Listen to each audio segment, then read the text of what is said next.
Welcome to this journey into the shadows of American history, where the line between documented fact and unexplained horror becomes impossibly thin. I'm your guide through the darkest corridors of the past, and tonight we descend into the sweltering heat of antebellum Louisiana, to a place where suffering became so profound that it may have torn through the very fabric of reality itself. Before we begin, I'd like to know, where are you watching this from, and what time is it where you are? Drop a comment below. There's something uniquely unsettling about sharing these stories across time zones, knowing that somewhere it's always midnight. The year is 1856. The United States stands on the precipice of civil war, though few yet realize how close the abyss truly is. In Louisiana's river parishes, cotton is king and human beings are property. The Riverside Plantation, owned by the Whitmore family, sprawls across 1,200 acres of rich delta soil, cultivated by the forced labor of 143 enslaved men, women, and children. On the night of August 15, 1856, something happened at Riverside that would never be fully explained. The fields burned, not from lightning, not from accident, but with a methodical precision that survivors would later describe as deliberate, as if the fire knew exactly where to go. 7 members of the Whitmore family disappeared that night. 3 were never found. 4 were discovered in conditions so disturbing that the local newspaper, the Ascension Parish Gazette, refused to publish details, printing only, "The manner of death defies Christian understanding." At the center of this catastrophe was a man named Ezekiel. No surname was recorded in plantation ledgers, as was common for the enslaved. He was approximately 34 years old, purchased at auction in New Orleans in 1842. The ledger describes him with chilling brevity: strong constitution, quiet disposition, literate, a liability. That final notation, literate, would prove significant. What the official records don't tell you is this: Ezekiel's wife, a woman named Abeni, had been whipped to death in front of the assembled enslaved population in March of 1854, accused of stealing a silver spoon she had been polishing. His daughter, 8 years old, whose name appears nowhere in surviving documents, had been sold to a plantation in Mississippi 6 months later. Cornelius Whitmore, the plantation's owner, had personally conducted both transactions. Between March 1854 and August 1856, according to the fragmentary accounts we possess, Ezekiel spoke to no one. He worked, he ate, he slept in the quarters, but he did not speak. What was happening inside his mind during those 29 months of silence, we can only imagine, or perhaps we shouldn't imagine at all, because what emerged from that silence was not merely revenge. What happened at Riverside Plantation transcended human anger.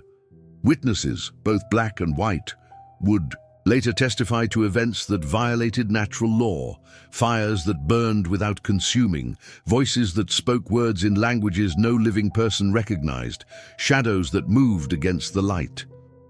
The official investigation, such as it was, concluded within 3 weeks. The findings: slave insurrection, perpetrator fled, presumed drowned in the Mississippi. Case closed, file sealed. The Riverside Plantation was sold at auction in 1857, purchased by a cousin of the Whitmores who renamed it Mercy Fields, as if a new name could erase what had soaked into the soil.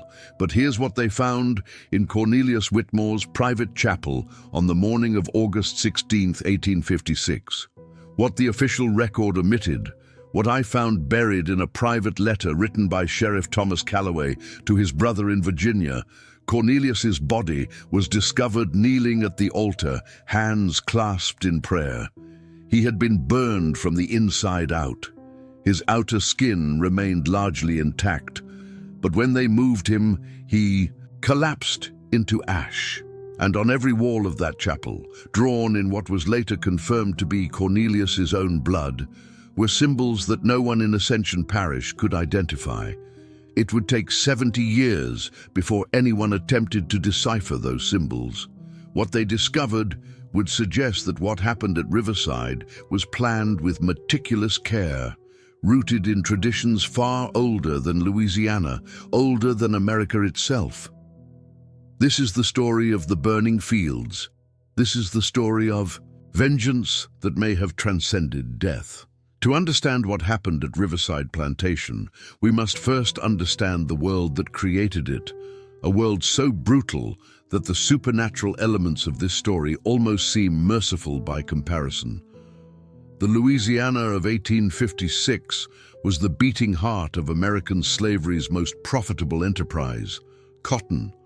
Following the invention of the cotton gin in 1793, Louisiana transformed from a minor colonial backwater into an economic powerhouse. The demand for cotton in European textile mills was insatiable, and Louisiana's climate provided ideal growing conditions. But cotton cultivation was labor-intensive, requiring constant attention from planting through harvest. This demand was met through the forced labor of hundreds of thousands of enslaved people. The domestic slave trade, following the abolition of international importation in 1808, had created a horrific internal market. The Upper South, particularly Virginia and Maryland, became breeding grounds quite literally. Enslaved people were sold down the river to deep South plantations, a journey so feared that "sold down the river" remains in our language as a phrase denoting ultimate betrayal. Riverside Plantation was established in 1803 by Cornelius Whitmore's grandfather, Sebastian Whitmore, a veteran of the Revolutionary War who received land grants in Louisiana Territory. By 1856, under Cornelius's management, it had grown into one of the parish's most profitable operations.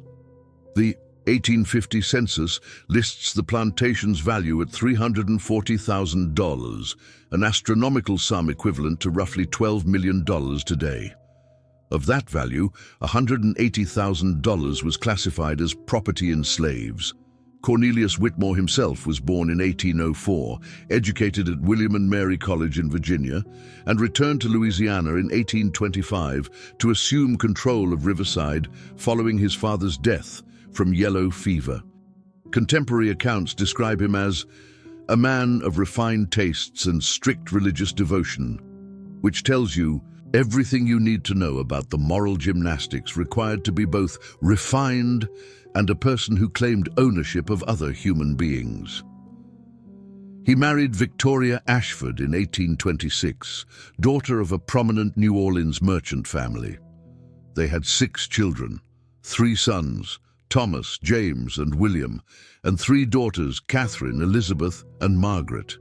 The family attended First Baptist Church of St. Amant every Sunday, occupied the front pew, and donated generously to missionary work, apparently, seeing no irony in funding the conversion of Africans abroad while enslaving their descendants at home. The enslaved community at Riverside in 1856 consisted of 143 individuals, ranging from infants to elderly men and women too old for field work, but still forced into domestic service. They lived in 32 cabins arranged in 2 rows behind the main house, structures measuring roughly 16 by 20 feet, typically housing 4 to 6 people in conditions we would today consider uninhabitable. Their day began before sunrise, marked by the ringing of the plantation bell at 4:30 a.m. Fieldwork continued until dark, with a brief noon break. Sunday offered marginal rest, though many spent it tending small vegetable gardens, the only source of nutritional variety beyond the standard rations of cornmeal, salt pork, and molasses. Punishment for perceived infractions was both public and deliberately brutal, designed not merely to discipline the individual, but to terrorize the entire community into compliance. This brings us to Ezekiel, whose arrival at Riverside in 1842 was recorded in the plantation ledger with typical dehumanizing efficiency. He was purchased at the St. Louis Hotel slave market in New Orleans for $200, a high price suggesting he was in his prime working years and had demonstrated capabilities. The notation "literate" was unusual and typically considered undesirable, literacy among enslaved people being illegal in most southern states, including Louisiana after 1830. How Ezekiel learned to read, we don't know. What we do know, from fragments discovered much later, is that his literacy extended beyond English.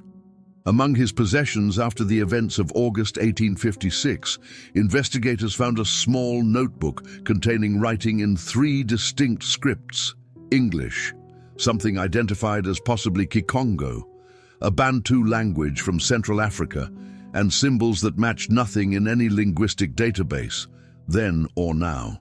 Ezekiel's wife, Abini, came to Riverside in 1845, purchased from a plantation in St. John the Baptist Parish. Marriage between enslaved people had no legal standing, but communities created their own ceremonies, jumping the broom in rituals that blended African traditions with Christian elements. Ezekiel and Abini were married in this fashion in May 1845.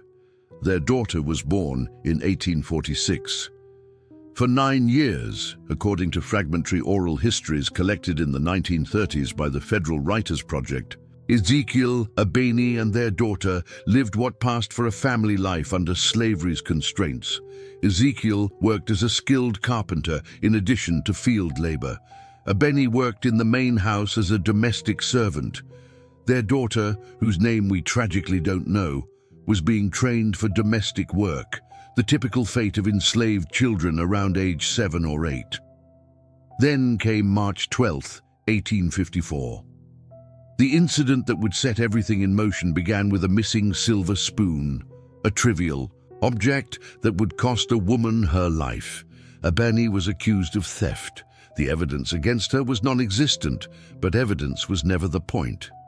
Cornelius Whitmore ordered a public whipping, 39 lashes, the biblical number just shy of the 40 that Mosaic law forbade.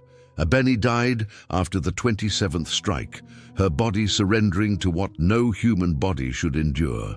Ezekiel was forced to watch. All enslaved people on the plantation were forced to watch. This was the pedagogy of terror that sustained the system. 6 months later, in September 1854, Cornelius Whitmore sold Ezekiel's daughter to a cotton broker representing plantations in Mississippi. The price received was $600. The child was 8 years old. Ezekiel was not informed beforehand. He returned from the fields to find his daughter gone, sold like livestock, transported to a place he would never see, condemned to a fate he couldn't protect her from. And then, according to every account, Ezekiel stopped speaking. For 29 months, he worked in silence. He took his rations in silence. He slept in his cabin in silence. Other enslaved people at Riverside later reported that he seemed to be waiting for something, though none could say what. Some reported seeing him late at night, walking to the edge of the cotton fields, standing motionless for hours, staring at the stars. What was he waiting for? What was he planning? What was he becoming? The answer would arrive on August 15, 1856, in Flames and Blood and Phenomena that defied rational explanation. The events of August 15, 1856 began ordinarily enough, which somehow makes what followed even more disturbing. The sun rose at 6:14 a.m. that Thursday morning. The temperature by noon reached 94 degrees, typical for Louisiana in August. The cotton harvest was in full progress, enslaved workers moving through the fields under the supervision of 3 overseers, William Dockery, Samuel Ketch, and a man known only as Bass, likely a surname or nickname. According to the testimony given to Sheriff Thomas Calloway 3 days later, nothing seemed unusual until approximately 2 p.m. when one of the overseers, William Dockery, reported that Ezekiel had stopped working and was standing motionless in the middle of his cotton row, staring toward the main house. Dockery approached to administer what he called correction, a euphemism for violence.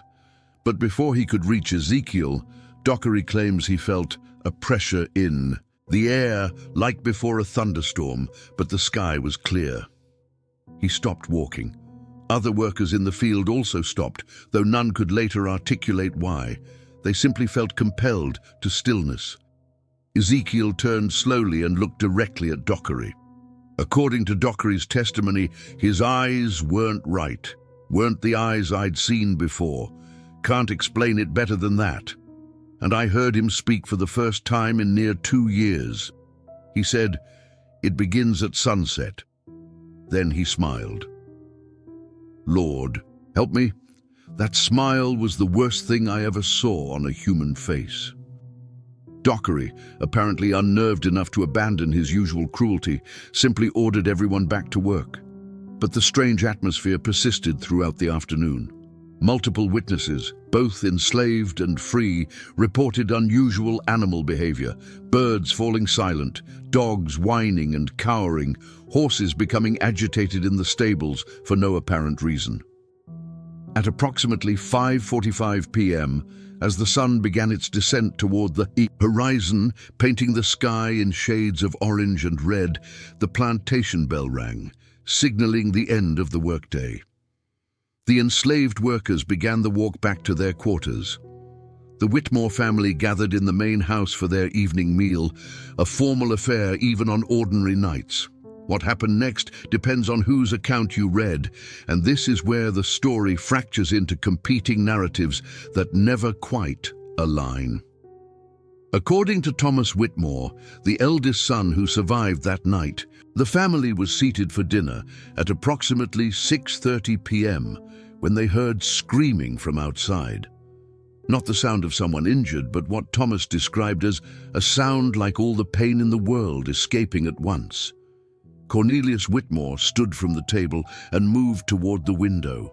That's when the fires started, not in one place, but simultaneously in 12 different locations across the plantation.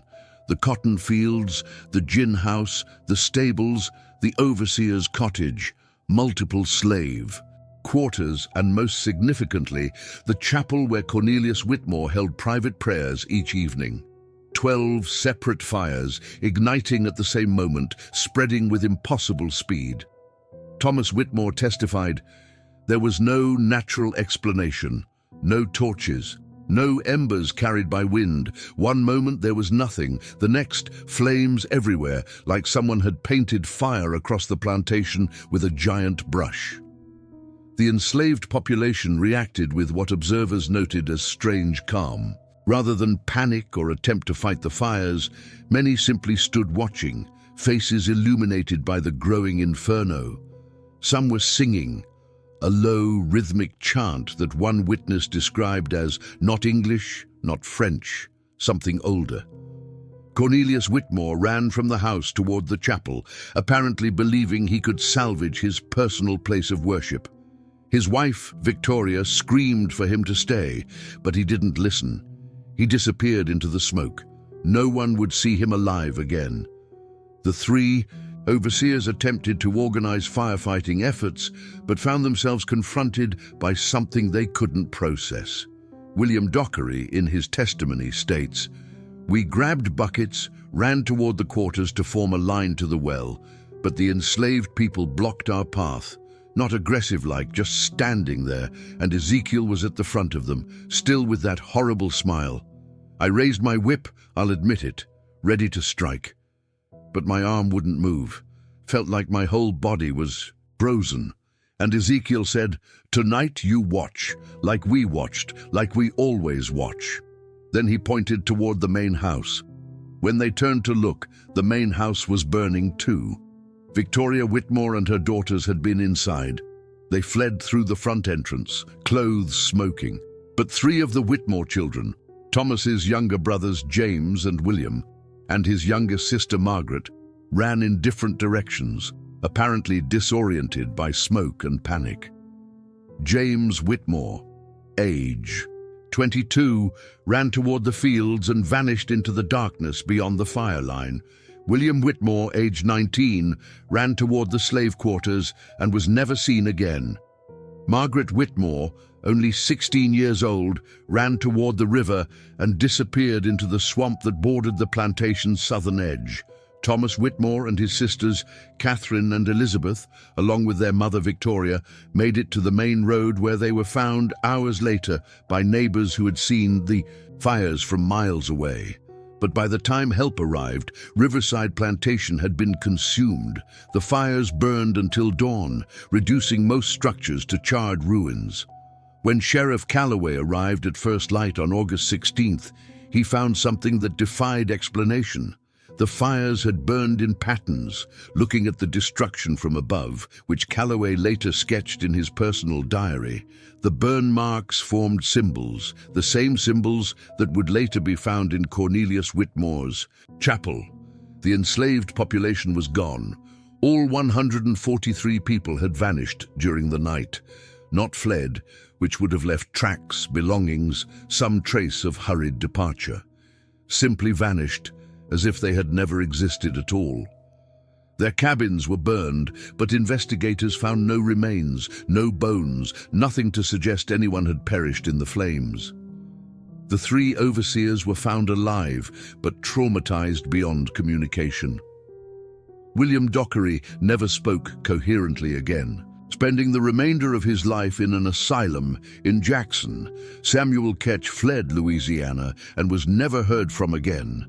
Bass's body was discovered 3 days later, floating in the Mississippi River, drowned, though his face bore an expression that witnesses described as frozen in terror.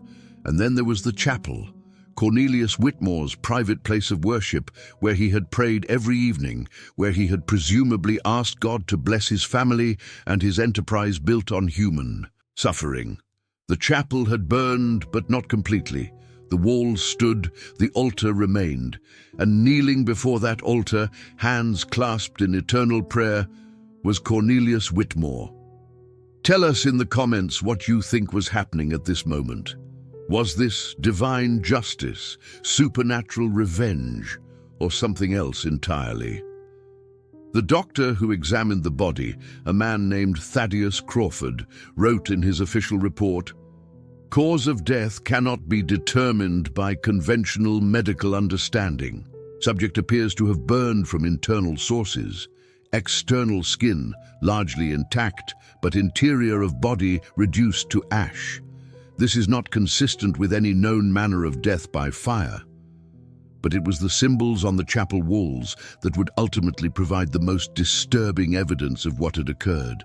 Sheriff Calloway attempted to wash them away, but the blood had soaked deep into the wood. They're still there, in fact. The chapel, what remains of it, still stands on what is now private property in Ascension Parish. The symbols remain visible. No one could read them in 1856. It would take decades before anyone tried.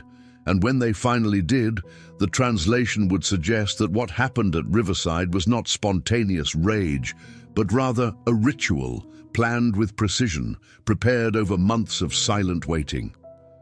Sheriff Thomas Calloway was, by all accounts, a practical man.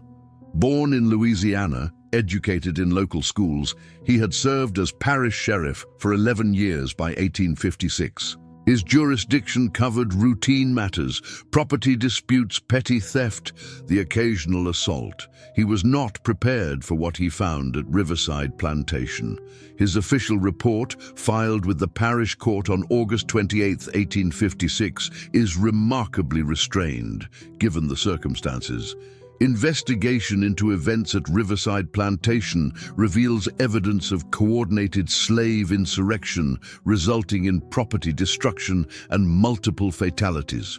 Primary suspect, enslaved man known as Ezekiel, remains at large.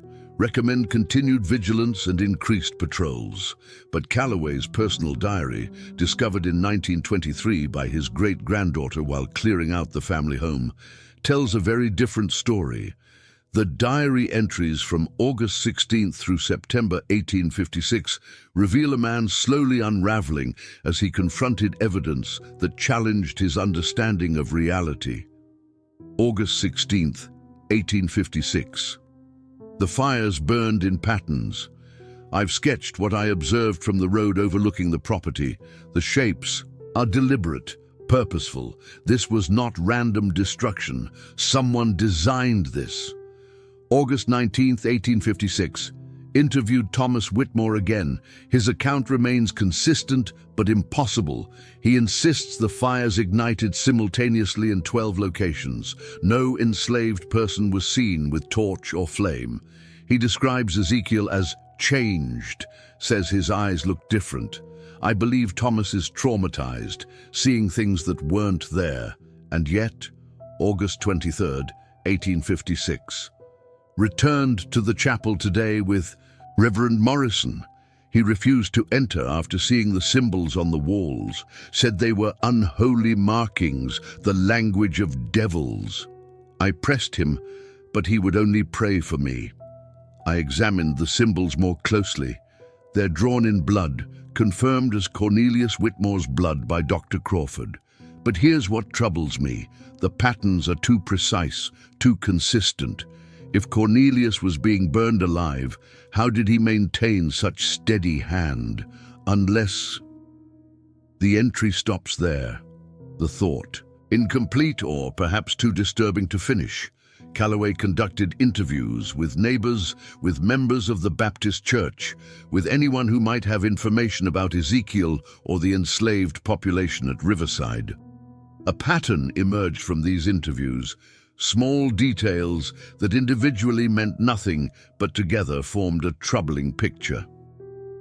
Martha Henderson, who lived on a neighboring plantation, reported, I'd see him sometimes late at night, walking the property line between our land and Riverside. Just standing there in the dark, looking up at the stars, made my skin crawl, I'll tell you. But you couldn't complain about a slave standing on his master's property, so I said nothing. Reverend Samuel Morrison, pastor of First Baptist Church, recalled, Cornelius mentioned Ezekiel only once to me. This was perhaps 6 months before the tragedy. He said, that one troubles me, Reverend. He's quiet, but it's a watching quiet, like he's waiting for something. I advised Cornelius to sell him, move him along. Cornelius said he'd consider it. Obviously, he waited too long. The most significant interview came from an unexpected source, a free black woman named Josephine Delacroix, who worked as a seamstress in the parish and occasionally did work for enslaved people, mending clothes on Sundays. She knew Ezekiel. In testimony that Calloway notably did not include in his official report, but recorded in his diary, Delacroix stated, Ezekiel was learned. Not just reading and writing, but knowing things, old things. His wife Abeni, before they killed her, she told me Ezekiel's grandmother was a priestess in Africa before the chains. Said his grandmother taught him things before she died on the boat coming across the water. Said he carried the knowledge inside him, waiting for the time it would be needed. Calloway asked what kind of knowledge. Delacroix replied, the kind that calls to old powers, the kind that remembers when the world was different, the kind that can make the dead walk and the fire listen. Calloway dismissed this as superstition, at least in his official capacity, but in his diary he wrote, Can I dismiss it? After what I've seen, the symbols in the chapel match nothing in any reference I can find. I sent sketches to a professor at Tulane who studies primitive religions. He hasn't responded. I suspect he thinks I'm mad.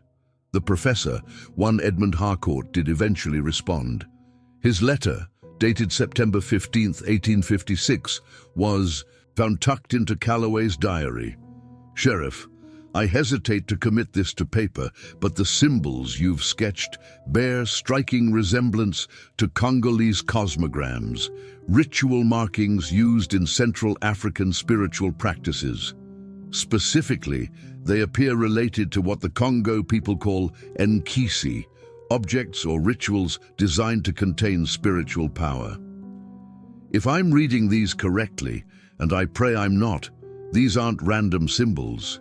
They're instructions, a ritual written in blood designed to call something forth.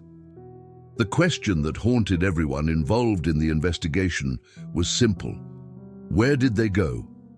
143 enslaved people vanished without trace. No bodies in the burned quarters, no tracks leading away from the plantation, no reports from neighboring properties of suspicious movements.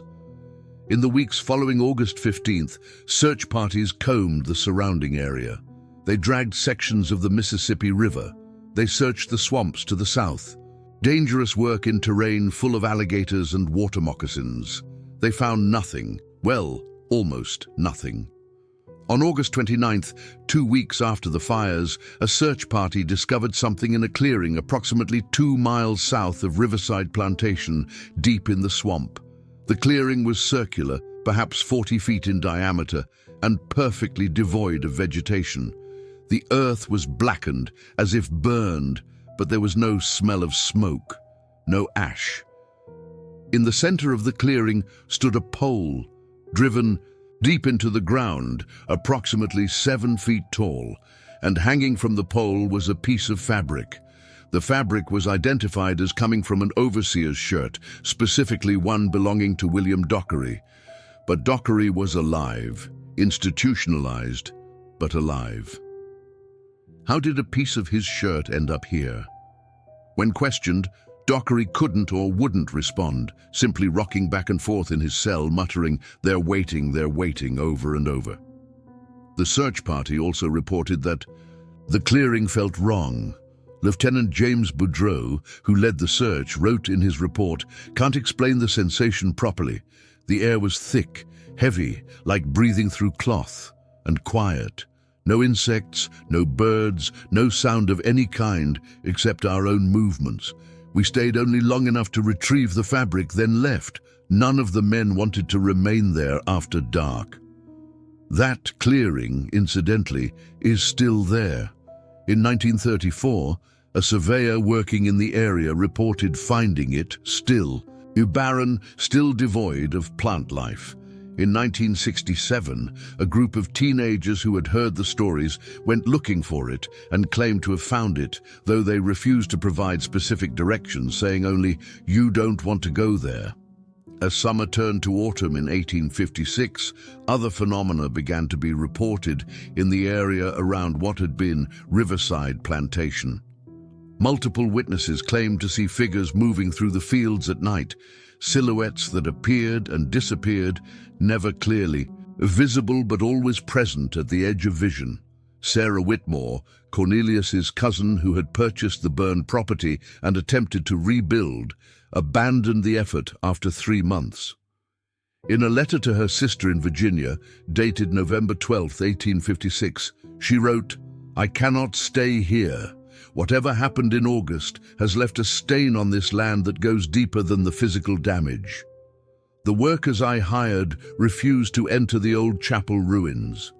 They claimed to hear singing at night, voices in languages they don't recognize. I myself have heard it, and it fills me with dread I cannot articulate. I'm selling at whatever loss and leaving Louisiana entirely." The property eventually sold for a fraction of its previous value to a speculator from New Orleans who never visited the site, holding it purely for potential future resale. It would change hands 6 more times between 1856 and 1900, and no one ever successfully cultivated the land again. But the most disturbing discoveries came years later, when people finally began looking in the right places. In 1889, 33 years after the fires, a construction crew working on a railroad line that would pass near the old Riverside property made an extraordinary discovery.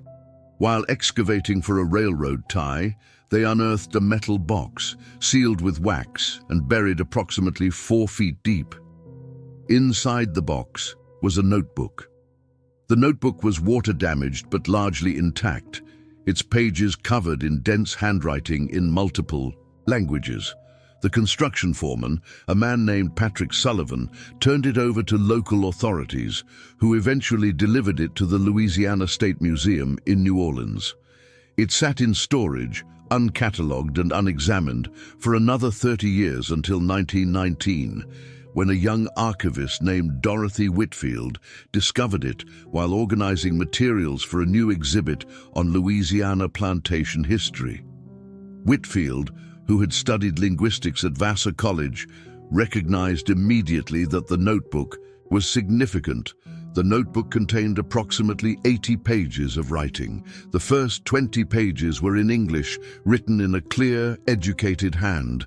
The entries were dated beginning March 13, 1854, the day after Abeni's death, and ending August 14, 1856, the day before the fires.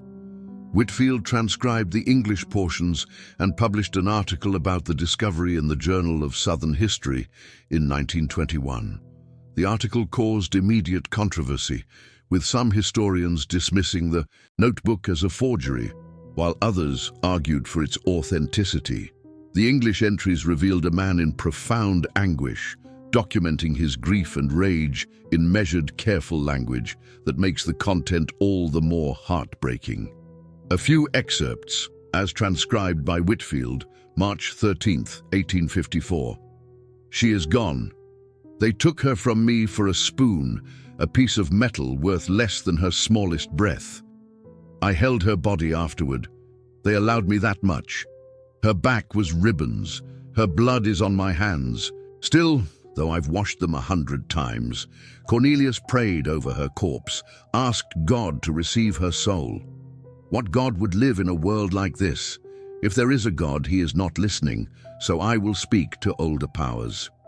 September 22, 1854. My daughter is gone, sold, 8 years old. They took her screaming.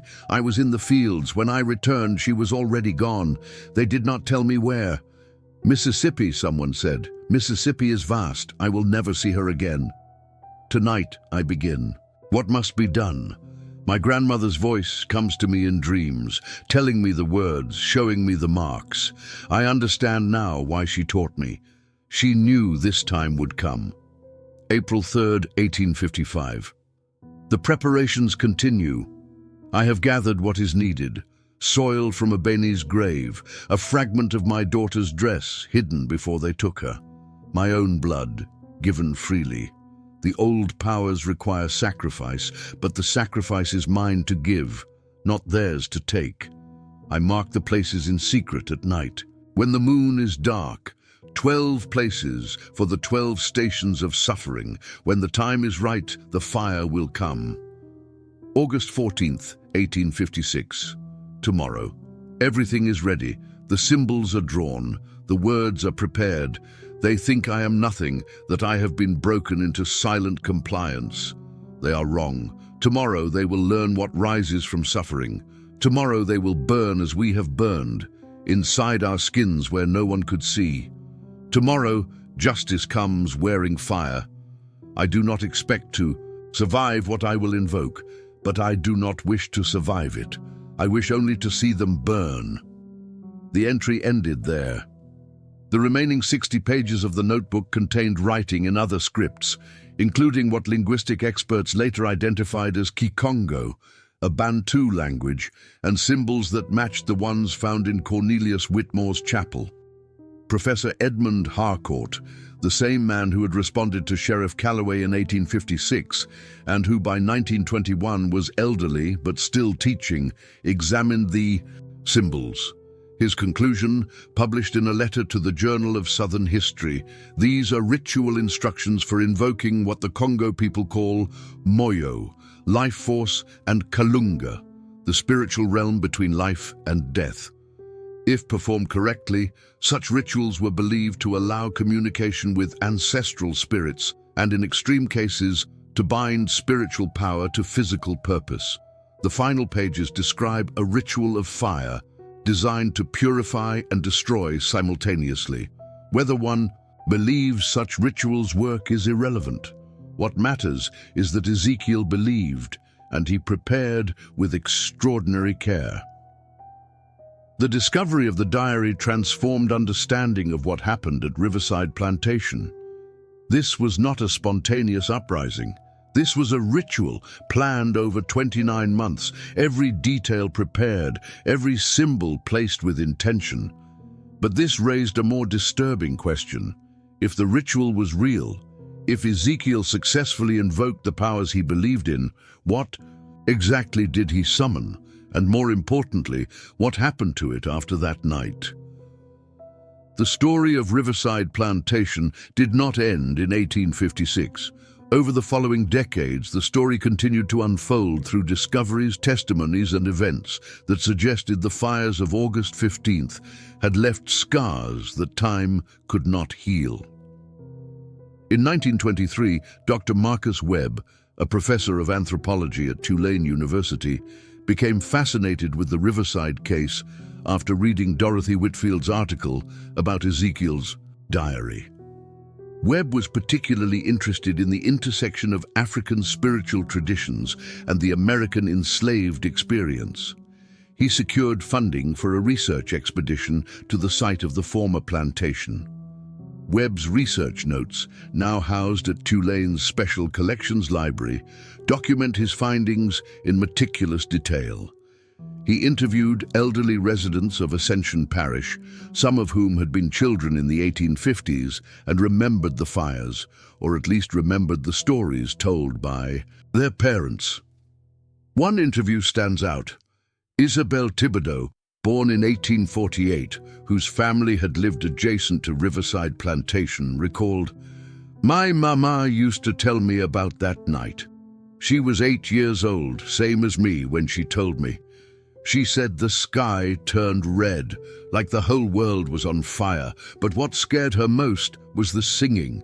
She said it sounded like hundreds of voices, all singing together, and the song made her feel cold inside even though it was August.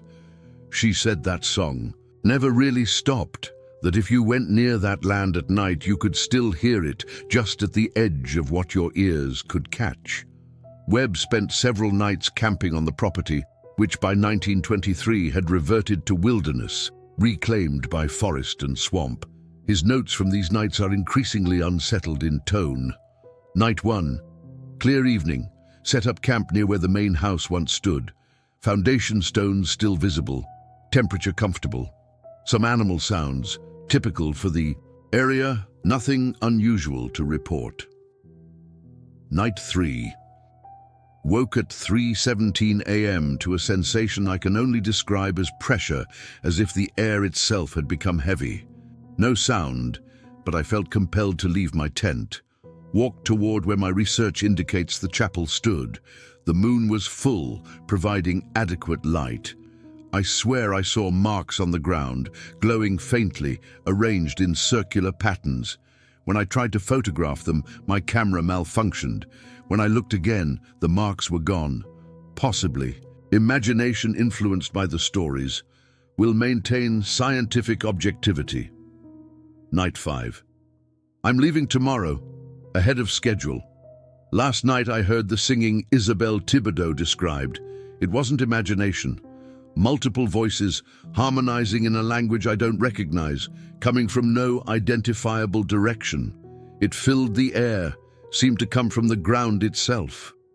I've recorded ethnographic music from various cultures, and this matches nothing I've encountered.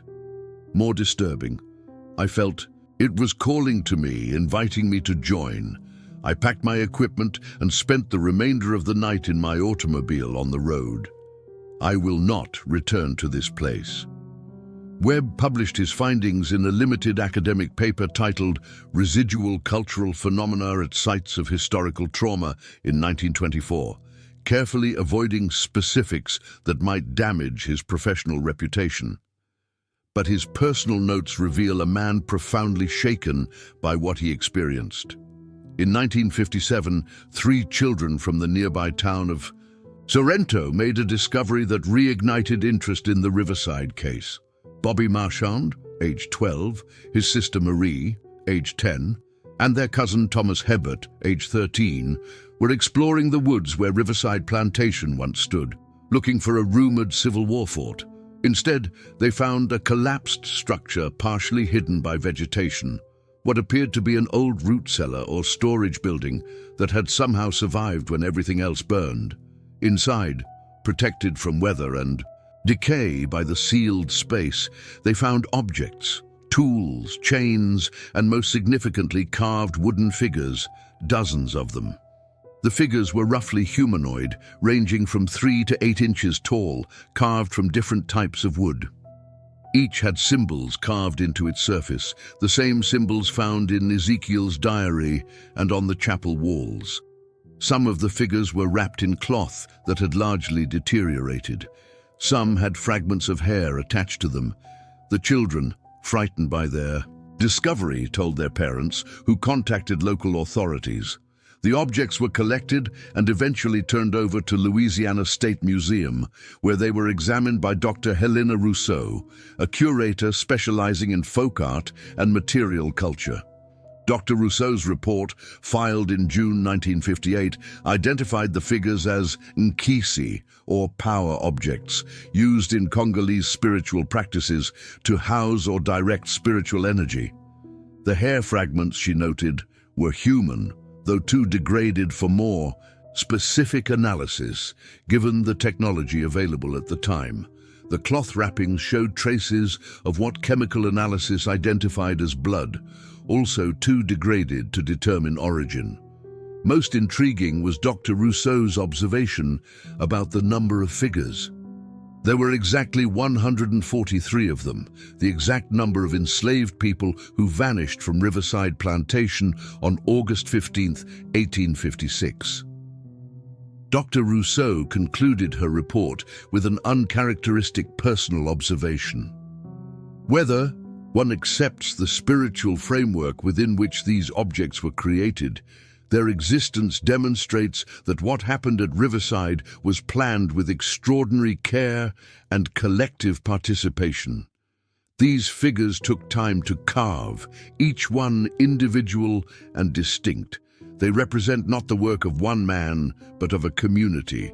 This suggests that Ezekiel was not acting alone, but rather as the focal point of a shared intention, a collective will toward liberation through means that Western understanding labels as supernatural, but which represented, to the enslaved community, a legitimate and powerful form of resistance.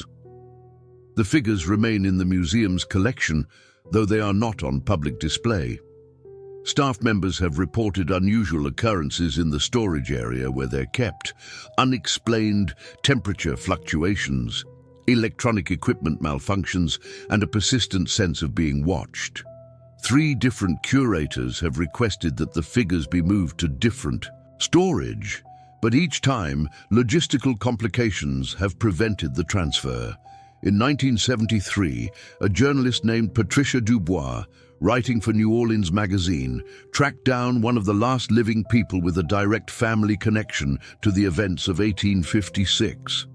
Clara Whitmore Jackson, age 92, was the granddaughter of Thomas Whitmore, the eldest son who survived that night. In a recorded interview, Clara revealed information that Thomas Whitmore had shared with his children late in his life, information he had never included in official testimonies. According to Clara, her grandfather had seen something that night that he could never fully explain or forget. "Grandfather told my father, and my father told me," Clara said in the interview. That night, after the fires started, he saw Ezekiel standing in the middle of the burning fields. The fire was all around him, but it didn't touch him. He was speaking, but his lips weren't moving, or at least that's how Grandfather described it. The words were coming from everywhere and nowhere, filling the air, and all around Ezekiel, Grandfather said he saw them, the enslaved people, but they looked different. He said they looked free, finally free, and they were glowing, like they were made of light instead of flesh. Clara continued, Grandfather said Ezekiel looked directly at him, across all that fire and chaos, and spoke words that grandfather heard clearly despite the distance and noise. Ezekiel said, "Tell them we're not property anymore. Tell them we've gone to a place where chains don't exist. Tell them the fire was our door and we walked through it." Then the smoke got too thick, and when it cleared, Ezekiel was gone. When Dubois asked if Thomas Whitmore believed what he saw was real or hallucination induced by trauma and smoke, Clara responded, "Grandfather lived to be 83 years old. He became a different man after that night. He freed the few enslaved people his family still held in other properties during the Civil War, before emancipation was law. He spent his later years working for reconciliation, though that word didn't exist the way we use it now. He never went to church again after that night, said he couldn't pretend to know what God wanted. And every year on August 15th, he would go to the edge of that burned land and stand there until sunset. When asked why, he'd say, "I'm bearing witness. Someone has to remember what they paid for freedom." He believed what he saw. He believed they found a door that night, and they walked through it together. The interview with Clara Whitmore Jackson was published in the December 1973 issue of New Orleans magazine under the title "The Fire That Still Burns: Riverside Plantation's Unresolved History." Clara died 3 months later, taking with her the last direct familial connection to the events of that night. The land where Riverside Plantation once stood remains largely undeveloped. Several attempts to build on the property over the years have failed due to various complications: financial troubles, construction accidents, and workers refusing to continue after experiencing what they describe as overwhelming sense of dread. In 2003, a paranormal investigation team received permission to spend several nights on the property. Their footage, available on various internet archives, shows unexplained light phenomena, strange sounds captured on audio equipment, and multiple instances of electronic device failures. Skeptics dismiss these as the result of environmental factors and equipment problems, but the team members insist they experienced something genuinely anomalous. Local residents, particularly those from families who have lived in the area for generations, avoid the property, especially after dark. The stories have become part of local folklore, passed down through generations, each telling adding new details or interpretations, but always maintaining the core narrative. Something happened at Riverside Plantation that defied natural law, and whatever it was, it hasn't entirely finished. We've journeyed through 169 years of history, mystery, and horror. We've examined documented facts, witness testimonies, and discoveries that span generations. But we're left, as we always are, with the deepest mysteries, with questions that may never be fully answered.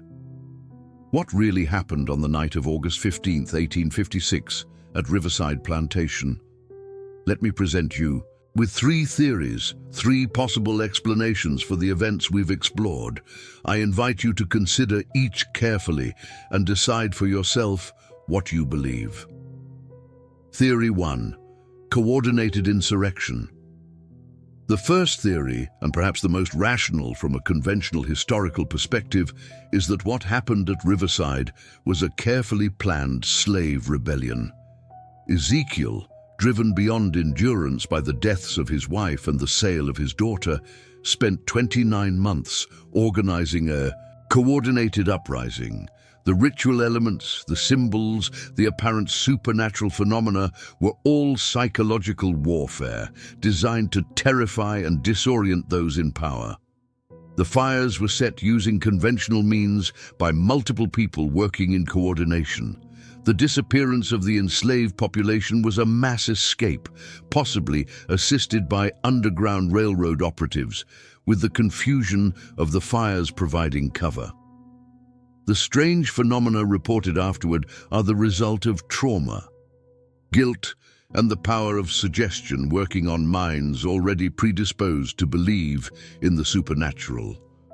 This theory is supported by the discovery of the carved figures, evidence of collective preparation and participation.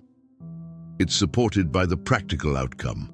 143 people escaped slavery and were never recaptured, an extraordinary success by any measure. From this perspective, the supernatural elements are window dressing on a very human story of resistance and liberation. Theory 2. Spiritual invocation. The second theory takes seriously the spiritual framework within which Ezekiel and the enslaved community at Riverside operated. From this perspective, what happened was exactly what Ezekiel's diary suggests. A ritual successfully invoked ancestral spirits and powers from African traditions, creating a genuine supernatural event. The fires were not set by human hands, but called into being through spiritual means. The disappearance of the enslaved people was not escape, but transformation or translation to another realm of existence, the door that Thomas Whitmore described witnessing. This theory is supported by the precision of the events, the simultaneous ignition of fires in 12 locations, the symbols that match authentic African spiritual practices, and the testimony of witnesses who insisted that what they saw defied natural explanation. It's supported by the persistent phenomena reported over decades by multiple independent witnesses. From this perspective, the supernatural elements aren't embellishment, but the actual mechanism through which liberation occurred. Theory 3. Collective trauma made manifest. The third theory is perhaps the most unsettling because it suggests something about the nature of reality itself. This theory proposes that what happened at Riverside was neither purely physical rebellion nor supernatural intervention, but rather something in between, a psycho-spiritual phenomenon where collective human suffering became so intense that it literally tore holes in the fabric of normal reality. In this view, Ezekiel's ritual was real, but its power came not from traditional spirits, but from the accumulated anguish, rage, and desperation of 143 people who had endured horrors that should have been impossible. This theory suggests that extreme human emotion and intention, when shared by a community and focused through ritual, can create effects that appear supernatural because they operate on levels of reality we don't normally access. The fires were real, but their source was the burning rage inside human hearts, made external through sheer force of will. The disappearance was real, but what they disappeared into was neither conventional space nor a traditional spiritual realm, but rather somewhere else, somewhere opened by the intensity of their collective need for liberation. This theory is supported by the documented phenomena that continued long after the original events, suggesting that what was opened that night was never fully closed. It's supported by the persistent feeling reported by visitors to the site that something remains, some residue of that immense collective emotion. From this perspective, the supernatural and natural are not opposites, but rather different points on a continuum, and what happened at Riverside exists in the liminal space between them. Which theory do you believe? Or do you have a different explanation entirely? Share your thoughts in the comments below. This is a community that explores the dark corners of history together, and every perspective adds to our collective understanding. What we know with certainty is this. On August 15, 1856, something happened that changed lives, ended lives, and possibly transcended life itself. 143 people who had been treated as property asserted their humanity in a way so powerful that its echoes remain almost 2 centuries later. Whether through courage, spirituality, or something beyond our current understanding, they found freedom. Cornelius Whitmore's chapel still stands, or what remains of it, on that land in Ascension Parish. The symbols are still visible on its walls. The land still resists cultivation. And on August 15th, if you believe the stories, You can still hear singing carrying across those fields, voices in harmonies that belong to no known musical tradition, singing in languages that may no longer exist. In our world, to this day, no one knows the full truth of what happened at Riverside Plantation. Perhaps we're not meant to know. Perhaps some mysteries are meant to remain mysteries, reminders that the world contains more than our philosophies can account for, that human will and human suffering are forces more powerful than we typically acknowledge. Thank you for joining me on this journey into one of Louisiana's darkest and most persistent mysteries. If this story moved you, intrigued you, or disturbed you, please consider subscribing to our channel and ringing that notification bell to join our community of those who seek truth in the shadows of history. Share your theories, your thoughts, your own experiences with the unexplained in the comments below.